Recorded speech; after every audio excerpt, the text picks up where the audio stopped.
Bueno, sobre esto mismo queremos conversar a esta hora con el analista, antropólogo e investigador del Instituto de Estudios de la Sociedad, Pablo Ortúzar. ¿Cómo estás, Pablo? Muy buenos días. Hola, muy buenos días. Muy bien, muchas gracias. Sí, bienvenido. Bueno, quería preguntarte esto que hemos visto en los últimos días, que es un debate sobre las acciones del gobierno y sobre el modo en que el gobierno toma sus decisiones, que ya no es solamente desde la oposición hacia el oficialismo, sino circunscrito, ¿no?, a las distintas miradas que hay en la oposición. Y que esto sea público, ¿deberíamos mirarlo como algo normal o como una dificultad para procesar internamente estas conversaciones? Claro, esta es una discusión sobre el diseño de un gobierno que no es el gobierno de un solo partido. En el fondo aquí, recordemos que Kast, después de años de campaña en el cual, digamos, se abre un espacio a patadas respecto al resto de la derecha, una vez que llega al poder, invita a toda esa derecha y a más gente a ser parte del gobierno. Entonces, es evidente que si es que el diseño no comienza a funcionar muy bien, van a emerger disputas y discusiones sobre cuál es el mejor diseño para este gobierno, que ya no es el gobierno solamente del Partido Republicano.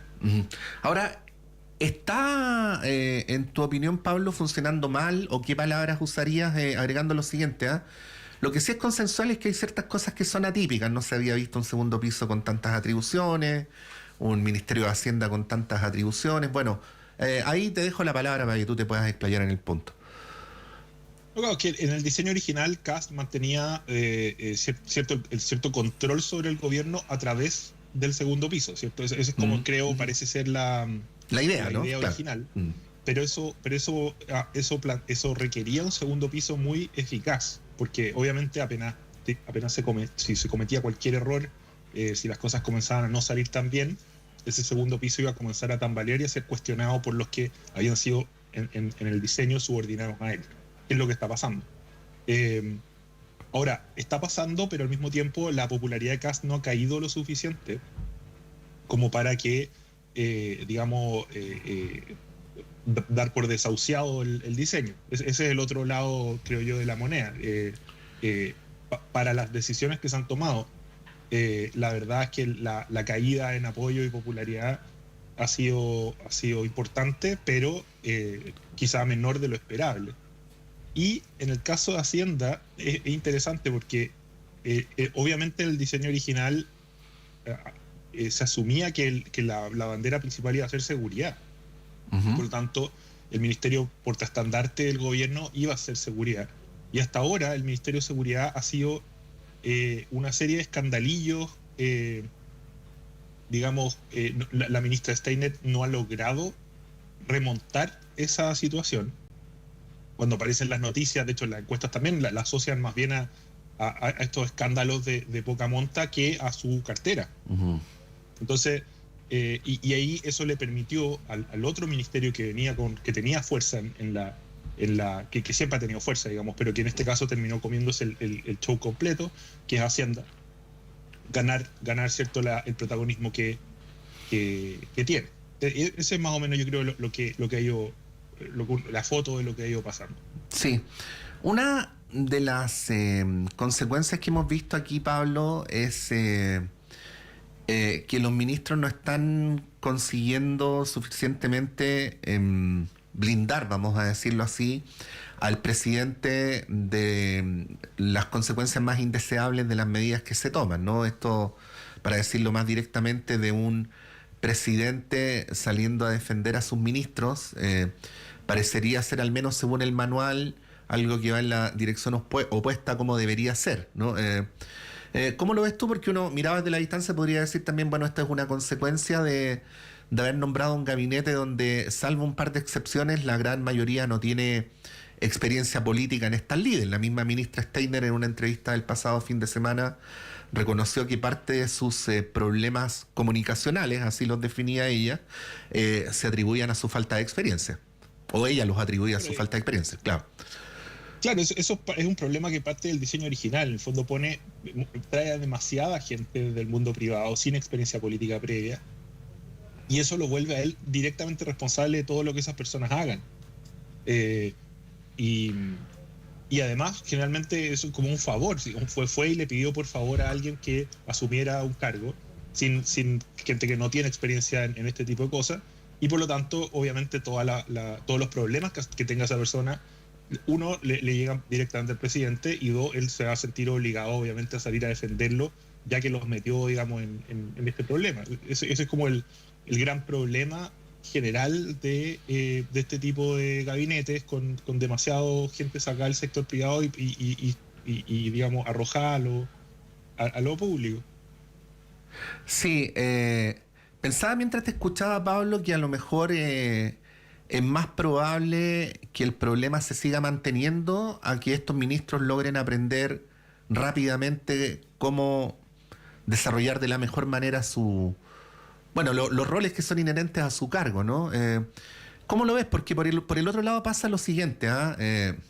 No puedo afirmar taxativamente que sea así, pero uno podría hipotetizar que, no habiendo tenido los partidos un rol protagónico en el primer gabinete, habría un deseo no confesado, sin querer queriendo, que este modelo no funcione, para que acto seguido el presidente los tenga que llamar y se pueda decir, bueno, no se puede gobernar sin nosotros. Yo no creo que los partidos hayan sido desleales con el No, presidente, al contrario. De hecho, la crítica más dura ha venido de su propio partido, digamos, del senador Esquela, ¿cierto? Esquella. Sí.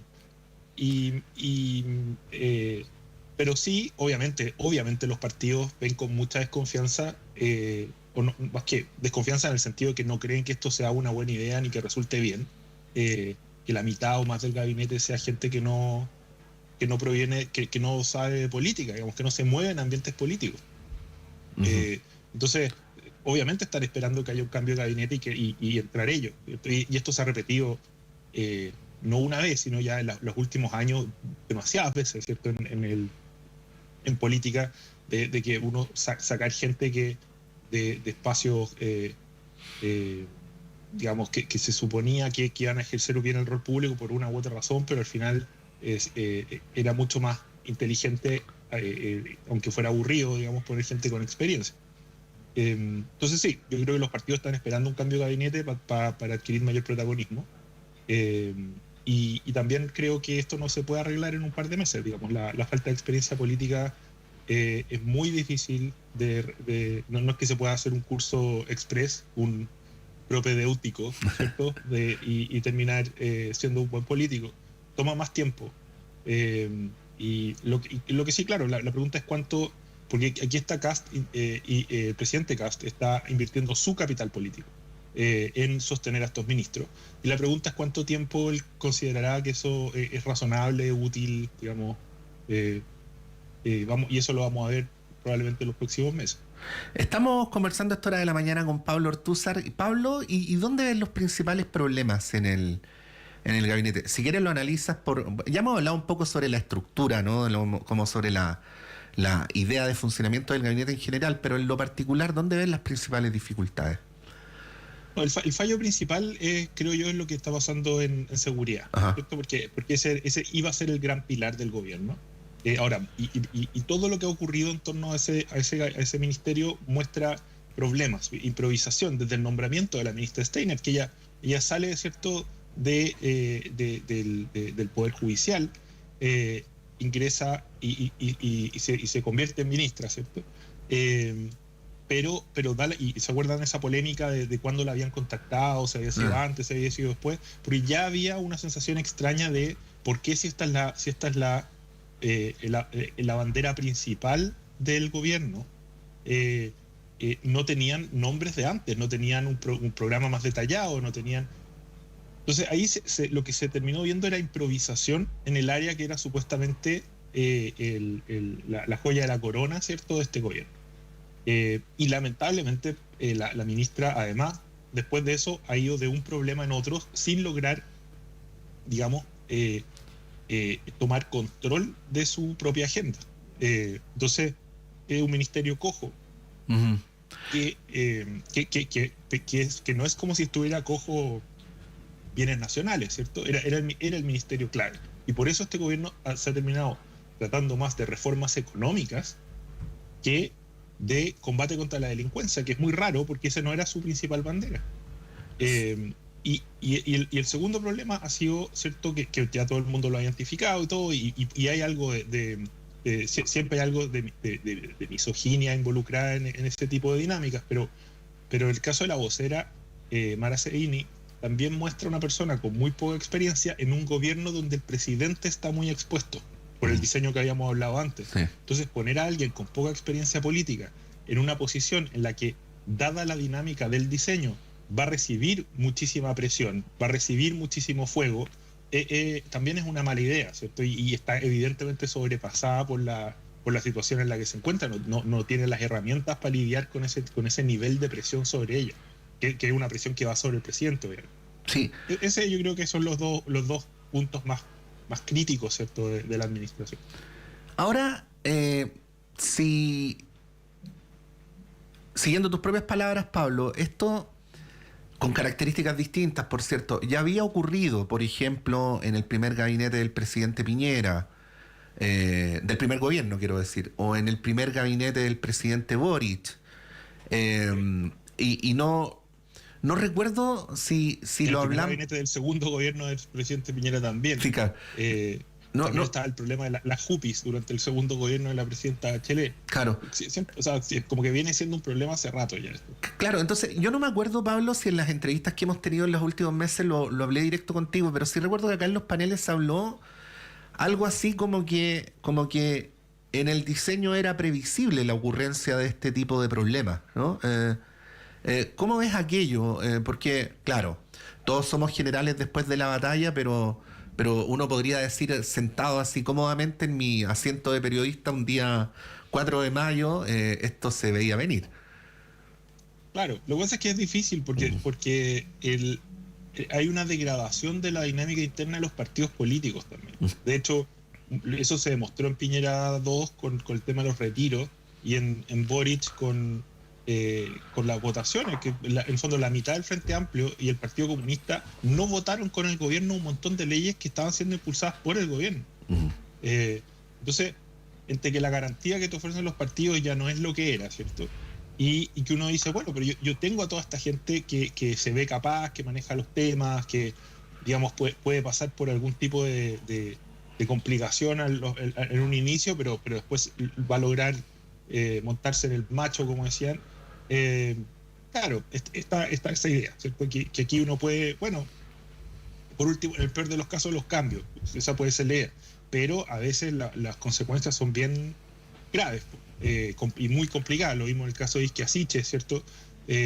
Porque era una apuesta muy alta, un ministerio muy expuesto, temas muy delicados.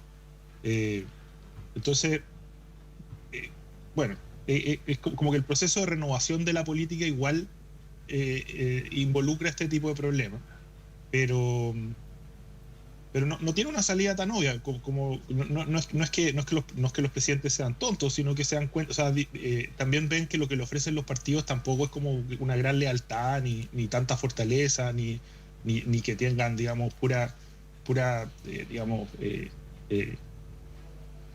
puras superestrellas para poner en todos los ministerios. Pero bueno, por algo el problema se viene arrastrando, ¿cierto?, desde Piñera 1, ¿cierto? Y es interesante que no sea solo la derecha, porque, por ejemplo, Pablo Longueira señalaba que la derecha tiene un prejuicio muy negativo respecto a los partidos, y que por eso, y que prefiere demasiado al sector privado, y por eso piensa que lo que hay que hacer es traspasar gente del sector privado al sector público, porque la gente del sector privado lo hacen mejor, porque es más seria y todo lo demás. Lo cual es cierto hasta cierto punto, pero es solo hasta cierto punto, porque uno puede ver problemas similares en Bachelet 2, pero que tenían que ver con que la presidenta Bachelet, digamos, confiaba en un círculo muy pequeño y vinculado más bien a amistades personales, y también en presidente Boric, que termina sumando a gente que había sido muy popular, ¿cierto?, en el proceso anterior, durante la pandemia o la convención constitucional, pero que no estaba a la altura de los cargos que tenían que ejercer. Sí. Pablo, finalizo con esto, que voy a hablar directamente de la campaña y del gobierno del presidente Kast, pero creo que también es interesante como tema de validez general. Si en un país como este alguien se da cuenta que prometiendo cosas que de antemano se sabría por sentido común que no se pueden cumplir, gana la elección, los incentivos para hacerlo obviamente están ahí, ¿no? Y lo digo porque cualquier análisis serio hacía prever que ni se iba a poder expulsar una gran cantidad de migrantes al inicio, yo me atrevería a agregar ni durante ni al final de este gobierno, ni tampoco se iba a resolver el problema de seguridad de un día para otro cuando existe un cierto consenso de que esto trabaja sobre la base de mejoras graduales y de políticas de Estado, ¿no? Entonces la ministra pedía en la entrevista, la ministra Steiner pedía el fin de semana que le dieran tiempo, porque estos problemas no se resolvían de un día para otro. Pero fue precisamente lo que se prometió, ¿no? Te quería pedir ahí una reflexión sobre esto, porque en algún momento dijimos, bueno, si Kast gana la elección, esto en algún momento se le puede volver como un boomerang, y parecería estar siendo de ese modo, y no es meramente especulativo, sino también por algunas respuestas a las preguntas que se han hecho en las encuestas recientemente publicadas. ¿Qué reflexión podrías hacer sobre eso?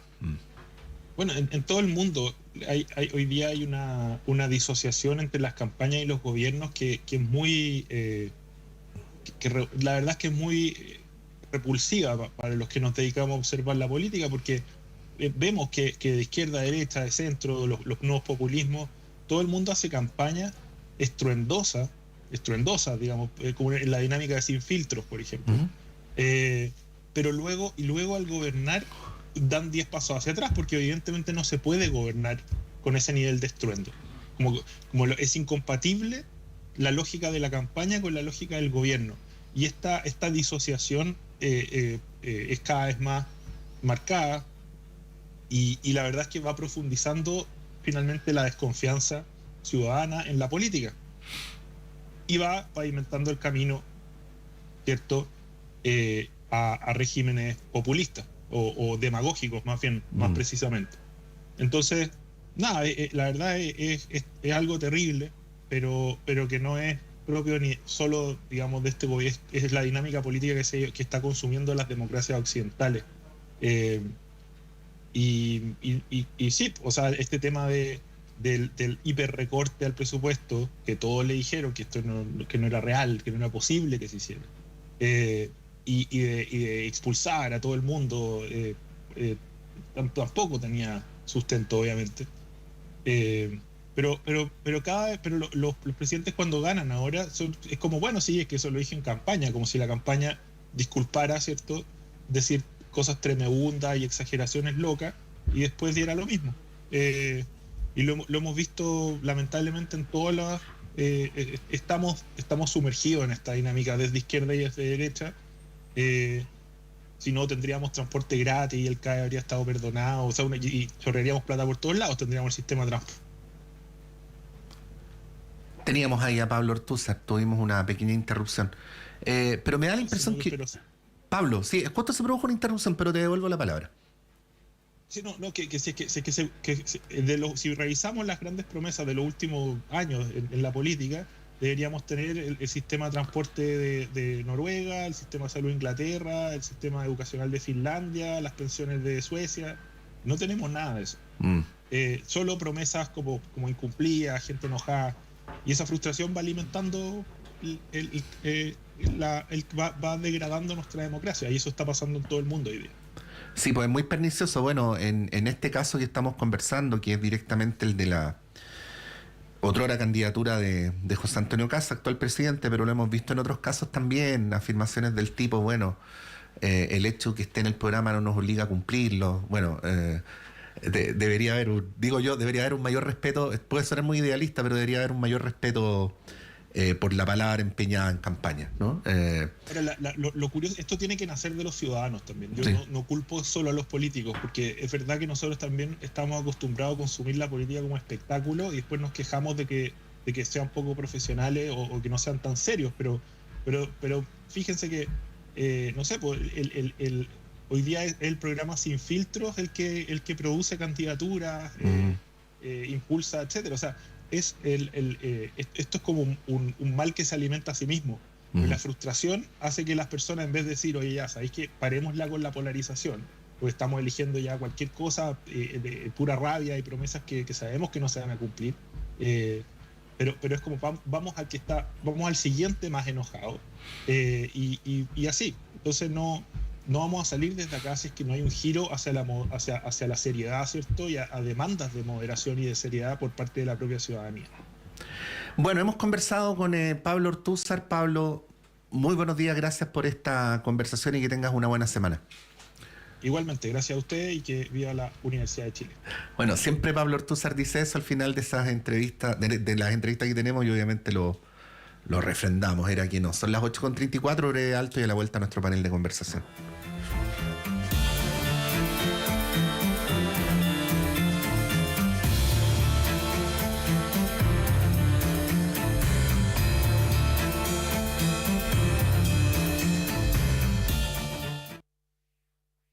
La clase de marketing digital de hoy tendrá por tema identidad en Internet. Cómo agregarle valor a tus contenidos en redes.